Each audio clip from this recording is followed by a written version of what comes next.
Welcome back to another exciting episode of Thanks for Your Concern. You're here with Ella.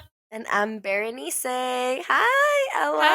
I love this Berenice. high pony hair moment. Yes, is it giving Ariana? I mean, it's giving. It's giving in general. I'm with it.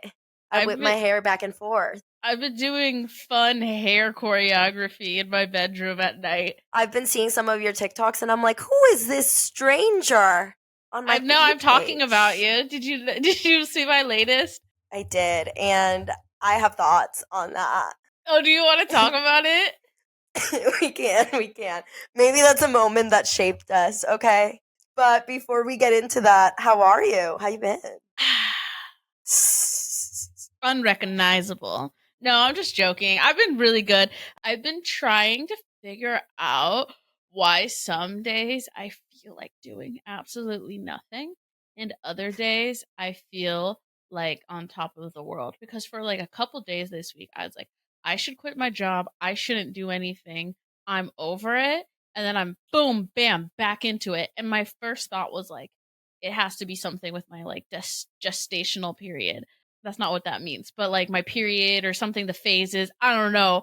There's got to be something hormonal maybe, because today I feel very motivated like to do everything, but on some days I just am like, no. I think so. I think that's a thing. That's like a proven thing that because like women's bodies, our hormones are just constantly like shifting and fluctuating. Our days are just different. And maybe but Yes. maybe it could also be, if you believe in astrology, it could also be that. I'm not trying to like diagnose myself or whatever, so I'm just trying to take notes, okay, Okay. on like to see if I can have a little bit of notes as in journaling. I'm basically trying to see if I can find like a correlation between the best version of myself and the not want to do anything version. Okay. That's about it. What about you? What's going on? We are starting to rally. I literally was in the depths of hell, and by that I just mean like I had no will to live for like 2.5 weeks. I don't know what was taking me out, but yeah, it was bad. No motivation to do anything. But I'm finally starting to feel like myself again. Thank Good. goodness for that. And yeah, so I'm ready to rally. I'm ready to get the ball rolling. I got my passport today, and this is really exciting for me because I had previously been bad and destroyed my passport, and so she just needed to be replaced. I'm traveling in literally a month. I'm traveling in a month, and I had no passport, no ticket, no nothing. Okay, and today that all changed. So I'm in the up and up. Up it up, babes. The passport's back. I mean, honestly, that's a moment that shaped me. That was like a rock bottom is when I lost my passport. Maybe we should start with that. We Okay, should, baby. yeah. We are doing a fun episode of moments that shaped us, like the hee hee ha ha, the real reels, and honestly, just funny. I have a couple like funny moments, as in like I really didn't think this was. I was gonna think about this like 20 years later, you know. So, are Yeah, you ready to get into it? let's do it.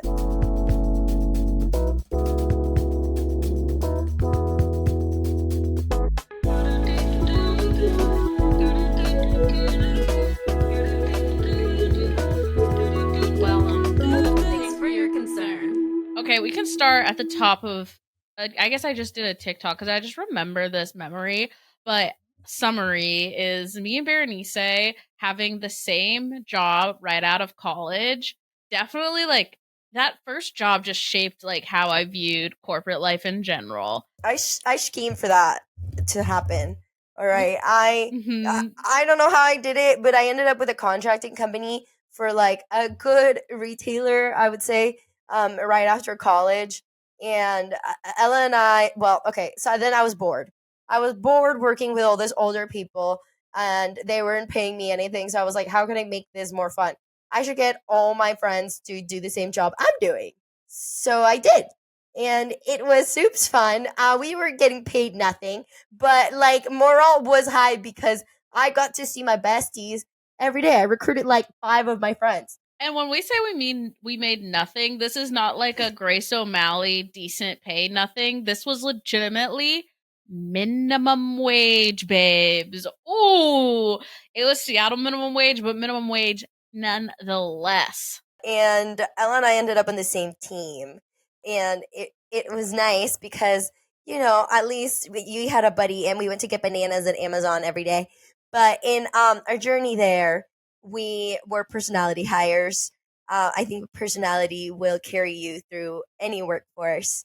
Honestly, I this is actually some of the best life advice. I don't know where it comes from. Oh, actually, I do know who it comes from now that I'm thinking about it. So, this is an aside, but one of the best things I did for myself in college was go to all of the free events. And I'm putting free in quotation marks because they're not free, right? Like, you're paying $30,000 a year to be there. So, like, to call these free events, it used to piss me off, but I was like, I need to get like the most bang out of my buck out of this college education. So I maxed out on credits. Don't recommend that. That was really hard. But I went to like every event that I could. And there was this one by Todd Tramper is his name, and he is a comedy writer that went to our university, our alma mater, Washington State University, and he writes for like Sarah Silverman, Trevor Noah, to name a few. And he said that in life, you have to, and to keep a job, you either have to be on time, have a great personality, or have a good attitude, or good at your job, but you never have to be all three at once. You just have to do two out of the three. So, like, if you're always on time and you have a good attitude, you can be bad at your job. If you are have a great attitude and you're great at your job, you can be late. If you what's the other one? There's one third one. If you're on time and good at your job, you can have a bad attitude. So I literally heard that like my junior year of college, and I've been taking it with me, trying to do all three. But you can always be on time and have a good attitude. So I always try to have a good attitude, and I got a super duper far. I agree with this. I would say I'm only 2 out of 3 most of the time, and it does work. Mm-hmm. And this did shape probably the rest of my corporate lifestyle because that's when I realized, oh, if I'm just like cool for the culture, I'm gonna be kept here.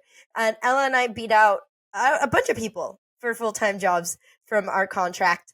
So That the was math was math.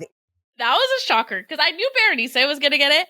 I had not been there as long as Berenice had, so I wasn't positive. But let me tell you, fake it until you make it. And honestly, I don't mean like, I don't think lying is what I mean per se. But I think that you should always demonstrate a growth mindset and wanting to like go far within a company. So it's like if you're in an interview and they're like, "Where do you see yourself with this company?" I literally said, "I want to be the VP of strategy." And I like laid out how I was going to get there from this entry level position. And I remember that the person interviewing me was like, "I was so impressed by that answer." Now, how long did I stay there for? I don't know, 2.5 years. But and You I'm just believed dead. it in I that believed moment. it in the moment. I was delusional enough for it. They could have kept me. But this takes me to the next lesson, which is, babes, you truly are expendable when push comes to shove. So, like, don't give all of yourself to a corporation in which you don't control. Because even like with me getting the position, I beat out home like lovely ladies and gals who were putting like everything into this contract opportunity, right? And then they didn't get it and Yeah. they got really upset.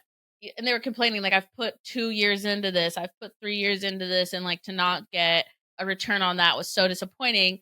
And then also, it's like I got furloughed and laid off and rehired from that job. And that being my first job, I think it gave me this like you can't guarantee job security.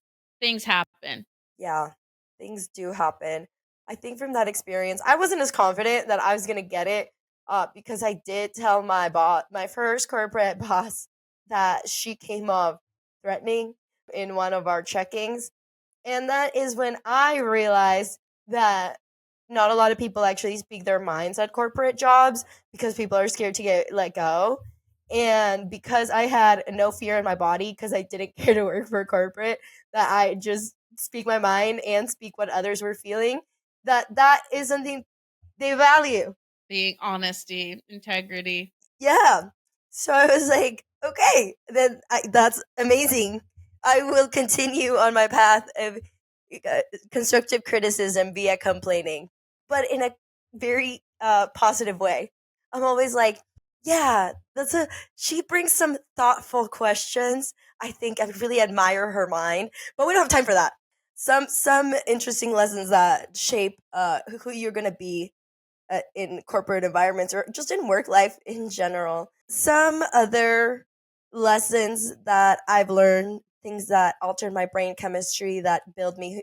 Paris Hilton, honestly, and unfortunately Kim Kardashian. But I will say this, watching them kind of use like the bimbo thing to their advantage and understanding that you can use someone's perception of you kind of to your favor when people underestimate you has really helped me out in probably in a lot of situations. There's a lot of pop culture moments that I think about, and there's like this Casey Musgraves songs. I'm not a huge Casey Musgraves fan, but she's like, it's called Follow Your Arrow, and it basically says that like no matter what you do as a woman, they're gonna judge you. Like I felt that within the media, where it's like no matter what certain celebrities did, they were just getting like bad PR. And it kind of like made me realize like, dang, like might as well do what makes you happy because there's no right answer. Like it's the kind of the Barbie monologue speech where it's like either they're going to judge you for not doing something or they're going to judge you for doing something. So do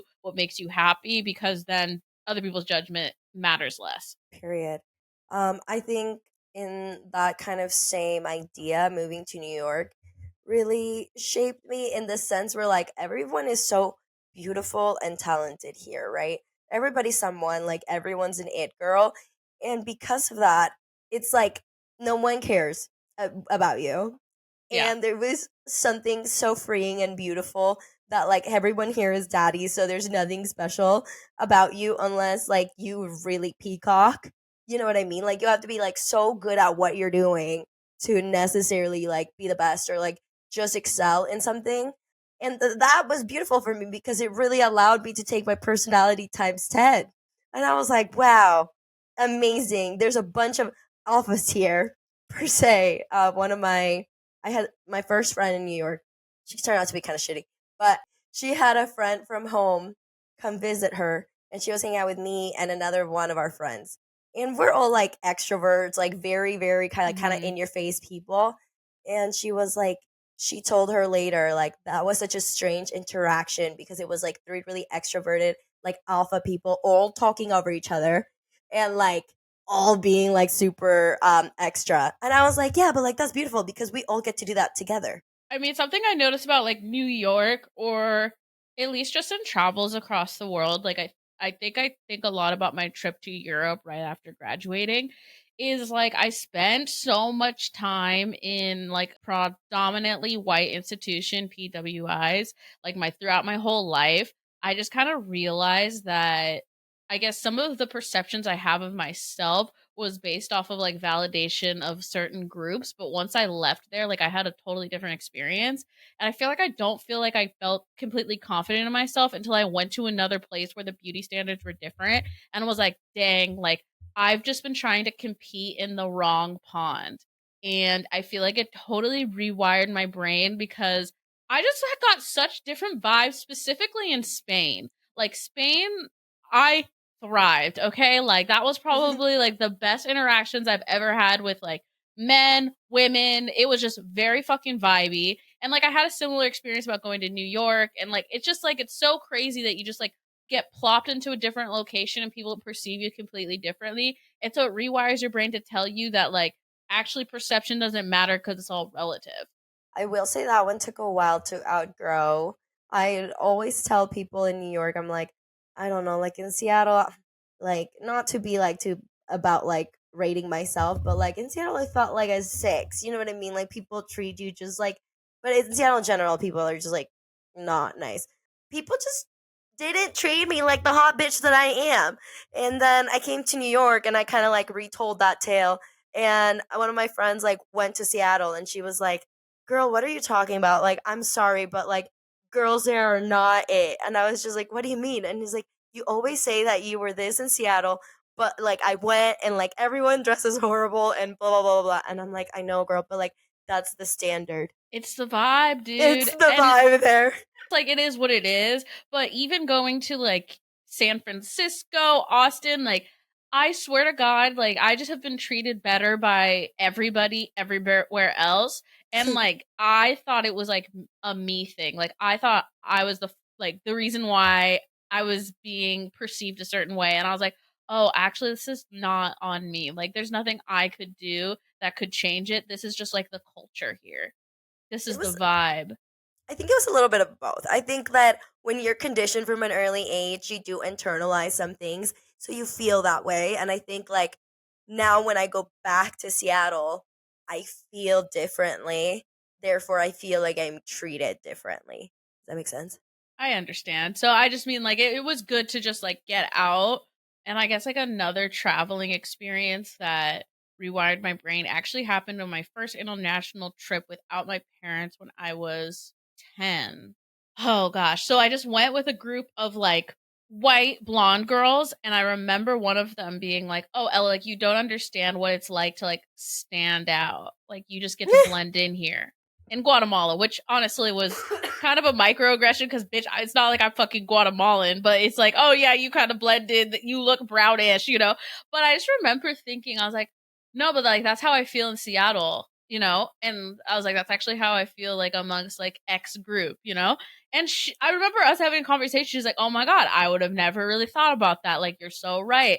And having this kind of like profound conversation. But another thing that happened when I was in Guatemala that was about relativity is Berenice like talked about this a little bit when she was talking about going to like rural Mexico and like, oh wow, this is like people live really differently. Like going to rural Guatemala, I literally was like, oh, this is nuts. Like this is just a whole different world. And it just made me really appreciative of like the life I'm allowed to lead, and like I might not have all of like the haves, you know, like the haves and have nots. I might not have all the haves, but like people live so fucking differently, so you should be really appreciative for what you have cuz you kind of like got the lottery of living in this time, this place, this body. I'm happy I had that experience to just know that it's okay. I don't have 8 matching juicy tracksuits. Like there's people in the world that don't give a fuck about juicy tracksuits and have to like work on a farm every day, bitch. Yeah, 100%. Obviously, like moving to the US shaped my life, but I will say going back to Mexico shaped me even more because I don't know, I as a child of immigration, you grow up with this idea because I wasn't able to go back of like who would I had been in Mexico, right? Like a big part of like my complex, the adversity I went through was that I was like not like I wasn't a resident here. And that just like really kind of was something that tripped me out for a very long time in my life. And going back, I always thought like would had I been happier in Mexico, like what opportunities, lifestyle, family, all of it. So when I actually went back to Mexico, you just get to see the reality of what your life could have been. And it's a it's just an interesting thing to be grateful for your adversity. It was just like, all right, like obviously it wouldn't have been a bad life. Like I think I would have had a lovely life there. But definitely I like looked at where I am and in my position, and I'm like, well, I would definitely choose this one life, and that is definitely a big realization. I know that now, like Mexico, they're putting a lot of programs, and a lot of people are like actually moving to Mexico, Mhm. so it's a little bit different. But sometimes it's interesting to go back to the roots and see what my life I guess could have been like when I just realized like, all right, maybe all these things that I went through, to some people they're worth it, and to some people they are not. But to me, it was quite beautiful to see and quite beautiful to know that I'm in the position that I am, and just expressing gratitude. Another thing that shaped me growing up, and I think this has stuck and lingered, and I actually think should be brought back, is Tumblr. That app is an unappreciated treasure. Okay, she's still around, and I feel like as TikTok goes, Tumblr should actually come back in. You know, I loved Tumblr. I was a big fan. Because Tumblr was like the predecessor of Pinterest, and what I liked about Pinterest is that it was essentially Tumblr. I don't know. I just like saving things. I like making a little sketchbook of all the things I like on different little boards. Well, Tumblr is so much more than that. It's a blog. Yeah. It has the potential to be a TikTok, okay? Because you can post there whatever you'd like.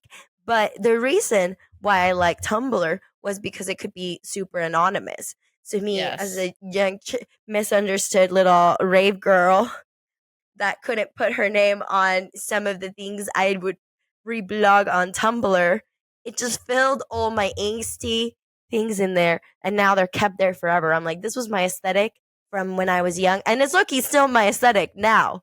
It was just silly because I was like 15 years old, and I'm like, I feel like this shouldn't have been my aesthetic at that age. But I think if you like organizing things and you like putting kind of like a little aesthetic moment without clap, like without it having to be for likes or views, Tumblr, like you should try that out. Bring Tumblr back. Maybe I need to jump back on Tumblr. I still use it. I love that. Tumblr was it. MySpace was another one that really shaped just the aesthetics in general. Okay, being able to to code at the age Yes. of at the age of 10. Yes, literally code. It was, I mean, at this point, well, now I know it was HTML, which is basically just front end engineering, which is so cool. You know, it's like we were all fucking front end engineers at a young age, and like it's I'm being so real. It's like so not that different than like what a lot of engineers do. That's why I always say like never count yourself out. I loved MySpace, but I'm telling you, MySpace top 8 had some of like the most like traumatic moments of my young adult like life, because I just remember like some drama about top eights. Like, why would you put her before me? I thought we were better friends than that. Oh, and it was so much drama. But like, I think it was honestly good because I think there's like a little bit of accountability in friendships that, We're missing. yeah, like I'm just saying, like it's like who are you prioritizing? Who fucked up? You know, it was like an instant, like, hey, you fucking were texting the boy that I liked, so like you are demoted. You know, it's just like you could institute girl code in a way that had its pros and cons. Period. Around that time, something that shaped me was actually my sister's friend's iPod Touch. My Mm. sister had a friend who raved. She was 15, I was 12, and she lent my sister her iPod Touch, and thus became my journey with EDM. Because had I not acquired her iPod Touch to listen to music, I would have never heard Skrillex, and that changed the trajectory of my life. Yeah, I would say in general, like LimeWire changed the trajectory of my life, and like LimeWire was basically like a way to pirate illegal stuff off the internet. I don't know if I should be admitting to that or not, but I mean everyone did it. It was very popular. Well, what is it gonna do? I had no Statute of money. limitations, whatever. Statute of limitations. I had no money, but like the ability. Oh, you know, LimeWire, and even more than LimeWire was. Do you remember DatPiff, or are you familiar with DatPiff? No. So DatPiff was where artists put their, mostly hip hop and rap artists put their mixtapes on. And so like Mac Miller was like a prolific, Mac Miller was Khalifa. Um I literally, so many people used to just put on their mixtapes, and they were free and legal because it was like the artist wasn't making money off of it. So like Blue Slide Park was technically a mixtape on Daft Punk that you could get for free. And like I was like, the morality of Daft Punk, Daft Piff was better. So I would just like go on Dat Piff, and literally I would download so much rap and hip hop music. I just listened to it. And so I feel like that was really like my ability to have access to music really shaped me as a person, because music has always been a safe space for me. And that's why when people say like, "Oh, I don't know, I'm not really into music," or a couple of times people are like, "Oh, I don't really go to concerts anymore." And I just don't know a world in which I don't see live music, because music has always been like just like a warm place for me. So the ability to get it legal or otherwise was really good. Yeah, I found a lot of loopholes in like my going out as a teenager because my parents, I was a younger sibling, so I got away with more stuff. But anytime it had anything to do with music or like a concert, Yeah. they'd be like, "Go," you know, like so I ended up just like at a lot of sketchy situations at concerts when I was way too young. but it did teach me to take care of myself. When I think about parenting and stuff, I there's no way to like really be fully watching your kids all the time. But I always thought about like how different I would be as a parent based on how my parents raised me. And I think because they were strict enough, I had to be sneaky. And sometimes I looked at some of my other friends whose parents let them do anything they wanted and were really open with them. And they didn't end up so good in such good situations. So that kind of shaped my way of thinking about my parents. Like at first I was like, "Oh, I wish they would let me do all these things and like be open about, like drugs and alcohol and things like that." But honestly, the fact that they were so anti that, I feel made me be more accountable for myself. Yeah, I mean, I think that's probably a sweet spot for me. My parents were way too strict, and then you get sneaky liar. You know what I'm saying? I was a sneaky little Life liar. skill. Yeah, Life which skill. I don't know if Yeah. I love that life skill, honestly, because I know. I still see myself lying about things I don't need to lie about. I'm actually that's like one big takeaway that I feel like I've really worked on over the past 2 years. But like it's weird because you're like, oh my god, why did I just lie? And it's like, oh, it's because I was like, I don't want to get in Conditioned. trouble. And it's like, dude, you're 30, you're not getting in trouble. That's crazy because I didn't actually like to lie, and I would start sneaking back into my own bed. Like I hated having to sleep over at other people's houses because I wanted to do whatever I wanted. That my senior year, I would just literally sneak back into my home when my parents were asleep, and then re-enter at like 8 a.m. Yeah, I mean that's what I did too. Like when my mom caught me sneaking out, she was like, "How have you been sneaking out?" I was like, "Out the front fucking door. What do you mean?" Oh no, I wouldn't sneak out. I would just sneak back in. I'd tell them I'm like at a friend's house, and then I'm like, I took the risk of getting caught coming back at like 5 in the morning. But then I was like, what if I just told my parents that I felt uncomfortable and I wanted to come home? No, I snuck out, snuck back in, and my mom didn't catch me until about halfway through my senior year. And That's too honestly, that gutsy. was bad. Yeah, I guess something that like shaped me and not in a good way is like being in like the back seat of like an older dude's car and he's like bumping the bass and like we're driving to God knows where. It makes you feel invincible, and I wish that that part of me was not programmed because I was like, if I survived last night, I can survive fucking anything, dude. the Born to Die Lana Del Rey era starts. Yeah, so over Yeah. that. Thank God.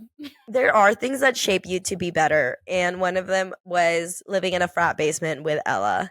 We didn't actually live in a frat basement. It was our apartment, but it was the basement of our apartment building that had like a little unit, and we didn't really think too much about where we were going to live because we were trying to flee our sorority. It was So slim pickings. it really was. So we found like this cute little apartment in dead winter in Pullman right before we were supposed to come home for the holidays. And we just said, where do we sign? Did we sign a contract that stated there was an ant problem? Yeah. You know, there were many things on that contract that were a little suspect, but we were desperate. Mary, God bless her. She was a good salesman because she didn't sell hard. Mary was a slumlord. Okay, let's be real. Well, I mean, by definition, I believe so. I think if we're looking at the textbook definition of slumlord, honestly, it's crazy because you know, like how you have 311 in New York to snitch on your landlord. Oh yeah. I'm on like 311 TikTok, so I get all of the bad New York living situations. I don't know why. I just see it all on TikTok. And I'm like, oh, I know this one. The no heat. Oh yeah. Classic. Yeah. No, that was honestly, it was like the best times, worst of times. I do think that learning to live with somebody else is a skill, and I think it prepares you for and I mean learning to live with somebody else as in like not your family, okay? I think it's a skill that like prepares you for corporate life and just life in general, and like even us living in the sorority. If I can live in a sorority, I feel like I can live with like any person, okay? Like truly, if the situation is right, you know? So people always are like, you should be moving in with your boyfriend. How do you know how he lives? And I'm like, girl, I lived with 60 other women and I made that work for fucking a year. I think I'll be fine. You know, it really just prepares you for life, and not in a good way.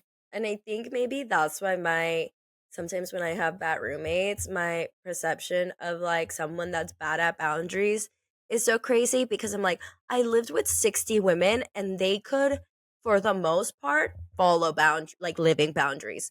You know what I mean? Yep. Because, or else it would have been chaos. But like now, when you get people that are just like, I'm not going to do it, I'm like, it doesn't register in my brain how people can do that. Like, obviously, you have free will, but like when you live with someone, don't you have like some sort of like respect and like your own sense of like integrity that when people don't follow through, I'm like, how do you work? Like, tell me you have always lived with your parents. Ultimately, all the shade, all the tea.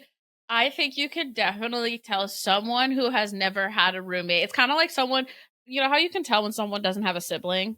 Yeah, Because, like, your sibling's your first roommate. And so, if you've never had a sibling and you've never had a roommate, I feel like I just could tell in your aura and being because you learn a lot of lessons, like just living with somebody else. you do.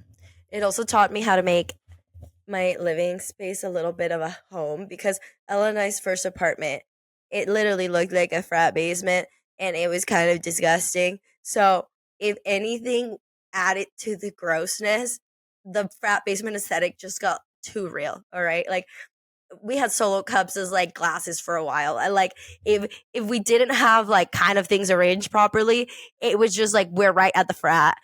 And I think that like scarred into my brain that now I'm like, maybe I don't have the nicest things, but I will acquire them slowly. And as long as it's clean, it's not giving frat basement. We had a cute-ish apartment, okay? We really did a lot. We were frugalistas. Like we made it work. At one point we had someone living in our closet. We tried a lot of things to keep the costs low. It was a community out there because It you was. would be down to your last $3 and you'd go to the bar and thank God all your friends were the bartenders. And you'd be like, help me out. Like, I shouldn't be out. I have literally $3 in my bank account right now. And they'd be like, don't worry. I got you with shots. And they're like, go find a guy over there and then he's got you with shots. So it'd be a girly team effort to get drunk at the Yes. bar. Obviously, I don't think being poor is like a gift or what the fuck ever. Like I would prefer not. I would prefer to be a nepo baby. But there is something very satisfying on just like getting through life against all barriers. You know, it's like, oh damn, like I think successfully going through college despite the hurdles just shaped my brain, bro. Because like, dang, girl, you really got on the other side. Getting on the other side of high school felt more required. Where it's like, girl, like we have to graduate from high school, you know? Like that is just you gotta do it. But then getting through college, I was like, oh my god, okay, cool. Like, damn, we really did something here. That one was a bigger hurdle. Many life lessons learned there. Getting hit by a cab in college was a wake up call. Maybe we're doing too much. Maybe we shouldn't be drinking far away from home. Yeah. Many lessons. Obviously, having that time to become an adult and being away from your family for the first time and letting yourself become yourself. I don't know. Sometimes I see it with a lot of people that like live with their parents up until you kind of cut ties like with the fact that you're living with them and they are like very part of your decision making. Do I feel like you truly get to know yourself and like what you like and how you want to live your life if you're like super close to your family. And I see a lot of people change once they actually like finally, you know, let go.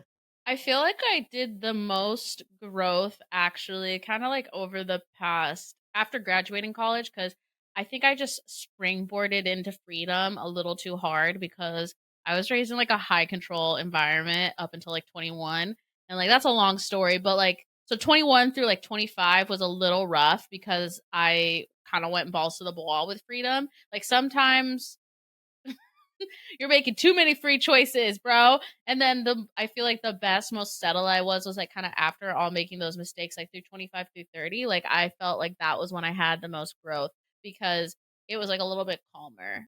But in general, your parents kind of give you like a framework of like how to make decisions, but then you go out in the world and like have to actually make those decisions and then evaluate whether you want to use that framework. And I think that's like a big shift with me is that like I was super fucking anxious because I was given like a very anxious framework. So something that I guess was like a molding moment for me was when it's kind of funny now, but at the time it wasn't really that funny. But when I went to like my first therapist and he was like, you on a scale of like 1 to the most anxiety possible, you literally have the most anxiety possible. And I was like, "What?" Like I knew I had to be anxious cuz I had anxiety attacks, but I didn't know how anxious I was and that that wasn't actually a normal way to like move through life. And so that kind of moment was really good for me. I think it comes to show that sometimes when you live with someone with very similar mental health issues as yourself, you forget that life works other ways.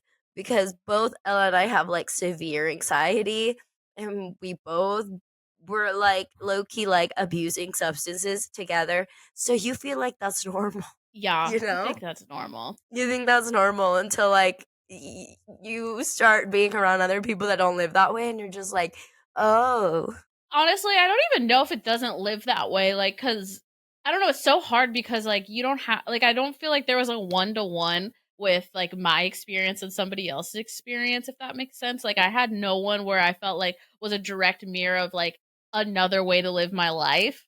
we just So, didn't have friends like that for the yeah, and most part. for the most part, and, like, still to Everybody this was mentally ill and abusing alcohol.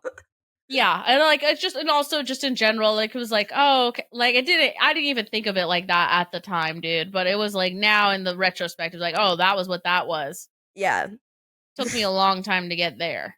it does. Mystery loves company. Remember that.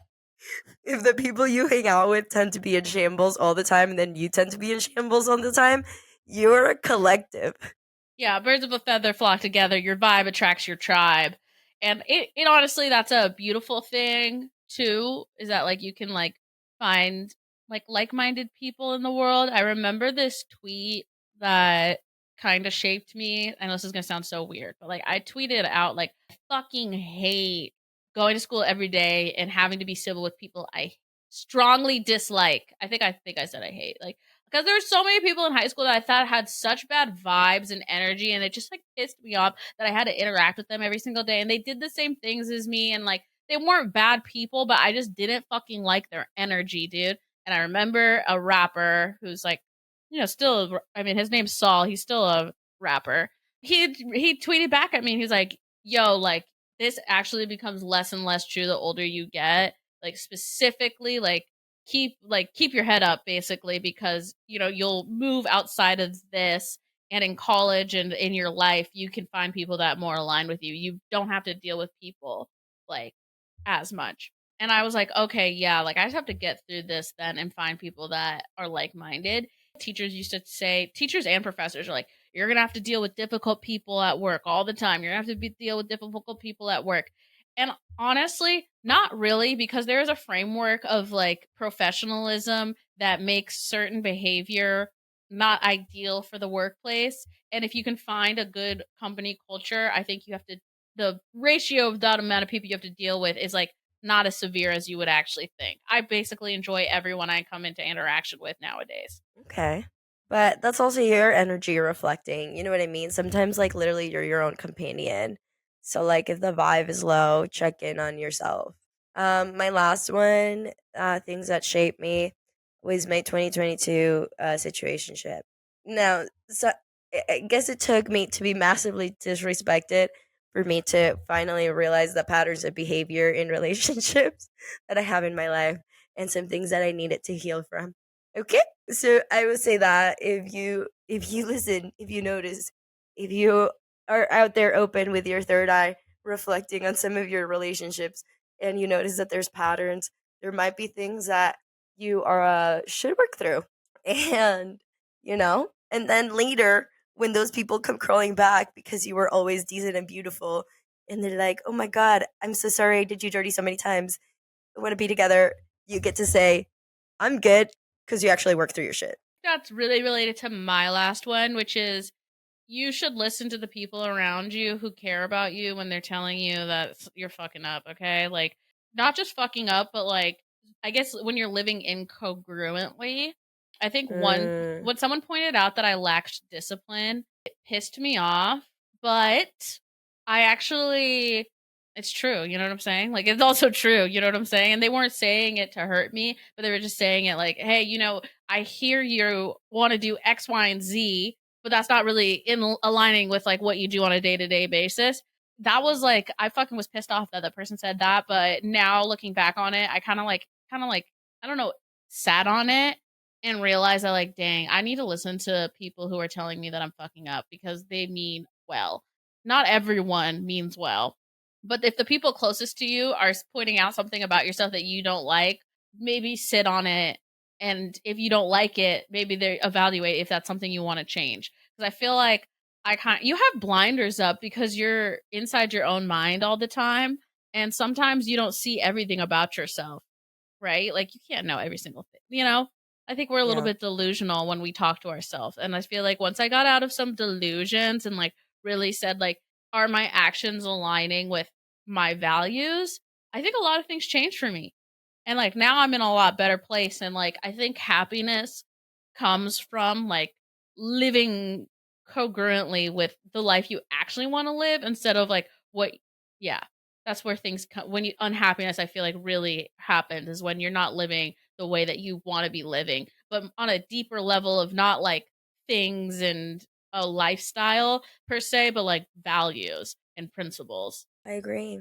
We can get into it in another episode, but I really, when you said that, I like think about shame and how like everything is tied together and like toxic shame. And sometimes when you're not like living in your values and like the things that you care for, that like turns into you having like shame in your actions. And shame's like the most unproductive emotion ever.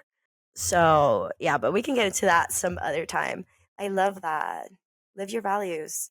It's interesting to think about like how you're like what moments in your life shape your values. That's what all these things come down to is you have these little like impetus of moments that shape who you are because it changes how you view the world and like what you value. And you can put those on your Tumblr I was gonna because say it's coming back. thank you guys so much for listening to this week about moments that shaped us. Make sure that you rate, review, send this to a friend, and then you can find us on social media. Thanks number 4, you're concerned, and I'm at LL Tutor. I'm at Bernice Diaz M. Love you. Bye. Bye.